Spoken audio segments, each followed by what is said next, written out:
Hello everyone, and welcome to another exciting new update of your favorite BQool repricer. We have a lot of things in store for you. Are you ready? I'm pumped. First off, we made some improvements to the AI model for our AI win profit maximizer rules to ensure better repricing. This is our most aggressive profit-focused AI repricing rule designed to compete for the buy box and raise your price most aggressively to try and get you the highest profit for each unit you sell. By raising your profits so aggressively, the design of this rule is to pull your profit up to maximize the profit that you get after you win the buy box. This could help you get more profits from higher demand products and differs from the match buy box rules because it will allow you to compete with the buy box instead of just matching, and then once you get the buy box, it will reprice up to get more profits for you. Next up, in our new updates, we've added a lot of new columns with important data about your listings that you can now see directly within BQool. The most requested was inventory age, and now that is visible and broken down into groups of time, displayed how many items are in each grouping. This is important because it would save you time from having to go into Seller Central to view your ASIN's current inventory status. You can now also see your inbound reserved and unfulfillable quantities. On top of that, we've also added long-term storage fee, showing you the total fee for all your age inventory. You can hover your cursor over this value, it will expand to show a further breakdown of all these fees. Among other columns we've added, inbound quantity, reserve quantity, FBA low price plus shipping, FBM low price plus shipping, offers, historic days of supply, sell-through rate, estimated excess quantity, storage type. These additional data will help you better set your prices with more information knowing how much inventory you have, how much you are paying in fees, and what type of competitors you are up against. To add or remove any of these, you can click on Settings, then Preferences toward the upper right of the UI in the Active Listing tab to add or remove the columns that you wish to see. The ones indicated by recommended are the ones that will be most useful to most sellers, but you or your team might have specific values they wish to see, and you could choose the ones that are most important to you. Our suggestion is to only select the columns you need to see, or there might be too much information and you might miss out on important metrics that you need to see. The next thing included in this update is we've added some new filters. These are listings within top 20 competition, listings outside top 20 competition, listings with buy box suppressed, listing with long-term storage fee, historic days of supply below 28 days. Filters such as listings outside top 20 competition would be beneficial for sellers that are on very competitive listings with lots of offers. You would be able to quickly see which of your listings are not competitive, and you might have to adjust the min or max price in order to start selling more. Listings with long-term storage fee and historic days supply below 28 days can also be useful for sellers to quickly identify and manage listings with unnecessary fees.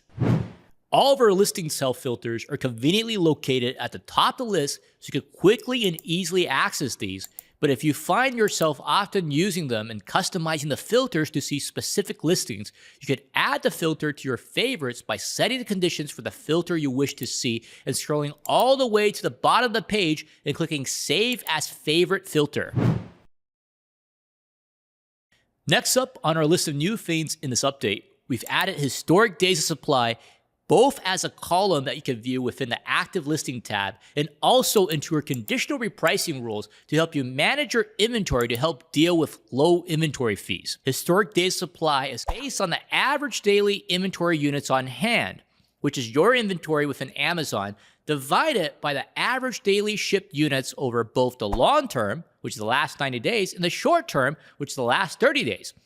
These values need to be above 28. Otherwise, you will receive the low inventory fee from Amazon.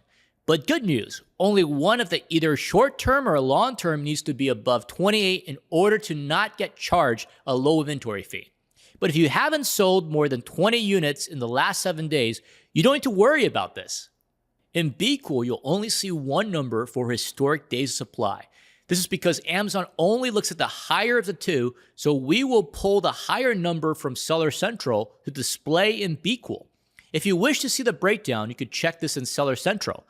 When you have listings that are already under or quickly approaching that 28 historic days supply, you can reduce the impact of low inventory fees by automatically setting different repricing rules for this new conditional repricing rule. You can speed up your sales to sell out that product with more aggressive sales-focused rules if you wish to completely exit the listings, or slow down your sales with profit-focused rules to prevent the low inventory fees from occurring.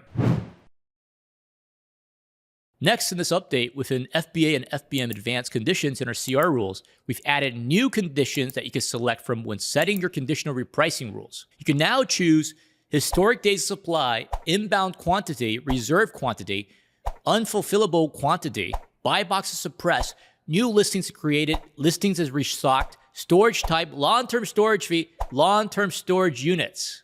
If you are an FBA seller, some of the conditions that you might find most useful are historic days supply, inbound quantity, and buy boxes suppressed. As an FBM seller, buy boxes suppressed, new listings created, and listings is restocked could be the conditions that are most useful to you. These new conditions can help you save time by automating your repricing by reacting faster to changing market conditions. The final new part of this update in our AI and CR rules, we've made changes to lowest price and added FBA lowest price and FBM lowest price in the get buy box settings. Choosing lowest price will now target the lowest price on the listing among all competitors. FBA lowest price will target the FBA lowest price in case you wanted to specifically target that. The same goes for FBM lowest price. If neither of these are available, BQool will target the lowest price. The difference here is previously you were only able to compete with the low price on the same fulfillment type when the buy box was suppressed. With these new selections, you could target a specific type of fulfillment type to compete against in situations where there's no buy box. This way, you have even more control over your repricing. And there you have it. That's the newest update to your favorite BQool repricer. Stay tuned for more videos coming soon to show you all the best tips and tricks on how to use these new features to help you become the next Amazon top seller. We're BQool. We keep innovating to help you stay cool with your Amazon business.